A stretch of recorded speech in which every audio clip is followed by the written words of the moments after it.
AP Karnataka జలదోపిడీతో Palamuru జిల్లా ఎడారిగా మారుతుందన్నారు మాజీ మంత్రి లక్ష్మారెడ్డి. తుంగభద్ర నది మీద అక్రమ ప్రాజెక్టులతో శ్రీశైలం డ్యాంకు నీళ్లు పరిస్థితి లేదన్నారు. ఇంత పెద్ద ఎత్తున నీళ్ల దోపిడీకి కుట్ర జరుగుతుంటే ప్రభుత్వం కళ్లు మూసుకుని కూర్చుందని మాజీ మంత్రి మండిపడ్డారు. తెలంగాణ హక్కులు కాపాడుకోవడానికి పెద్ద ఎత్తున ఉద్యమిస్తామంటున్న మాజీ మంత్రి లక్ష్మారెడ్డితో మా ప్రతినిధి Naresh face to face.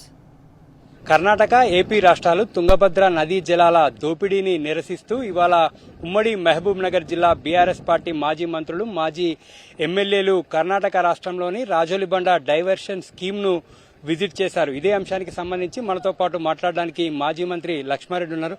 Sir, పర్యటన ఉద్దేశం ఏంది, ఏం గమనించారు ఇక్కడ? తుంగభద్ర ప్రాజెక్టు పైన అయితే కర్ణాటక వాళ్ళు అక్రమ ప్రాజెక్టు చేయడానికి ప్రయత్నం చేస్తా ఉన్నారు, కొంత నిర్మిస్తా ఉన్నారు. ఆ ప్రాజెక్టు పరిస్థితి ఏంది, ఏం జరుగుతుంది, ఇక్కడ ఏమవుతుందని చూడడానికి రావడం జరిగింది.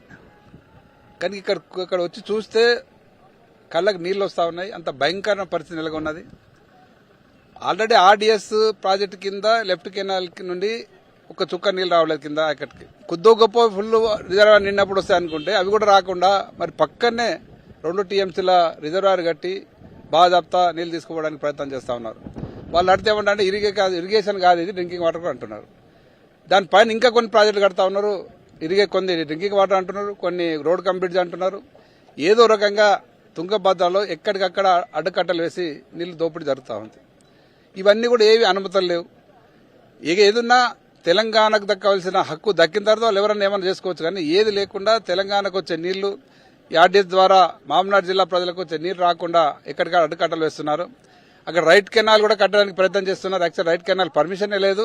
మరి అప్పుడు మా ప్రభుత్వంలోనే ఈ రైట్ కెనాల్ ను కట్టడానికి నిర్మాణం కూడా ఆపడం జరిగింది. అది కొంత ఇప్పటికైతే ఆగైతుంది. మరి ఈ మధ్యన 3 ముఖ్యమంత్రుల రహస్య మీటింగ్ లో మరి అది కూడా కట్టడానికి పర్మిషన్ ఇచ్చినట్టు, తర్వాత మిగతా అన్నిటి కూడా ఎన్ఓసి ఇచ్చినట్టు, అన్నిటికీ తలకాయ ఊపినట్టు తెలుస్తా ఉంది. అవన్నీ కూడా జరిగితే మామనాడు జిల్లా ఎడారిగా మారుతుంది.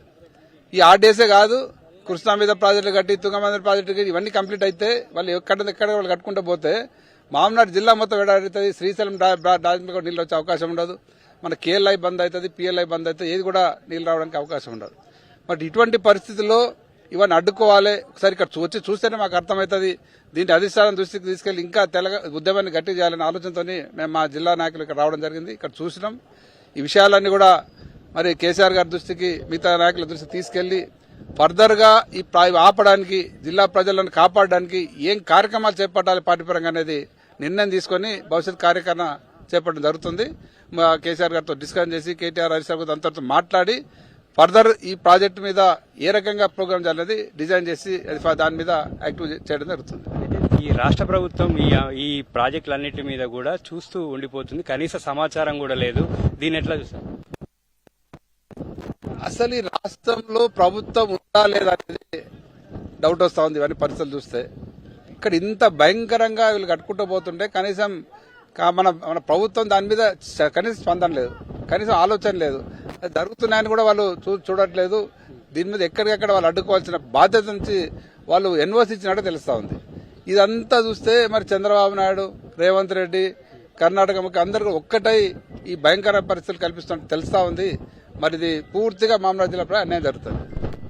తుంగభద్ర నదీ జలాలను ఏపీ, కర్ణాటక రాష్ట్రాలు దోచుకుపోతే భవిష్యత్తులో పాలమూరు జిల్లా మొత్తం కూడా ఎడారిగా మారుతుందని, ఇటు శ్రీశైలానికి కూడా నీళ్లొచ్చేటటువంటి పరిస్థితి ఉండదని, తెలంగాణకు తీవ్ర అన్యాయం జరుగుతుందని, వెంటనే తెలంగాణ సర్కార్ ఈ ప్రాజెక్టులన్నింటినీ కూడా ఆపేందుకు పటిష్టమైనటువంటి చర్యలు తీసుకోవాలని, కేఆర్ఎంబీ కూడా ఫిర్యాదు చేయాలని మాజీ మంత్రి లక్ష్మారెడ్డి డిమాండ్ చేస్తున్నారు.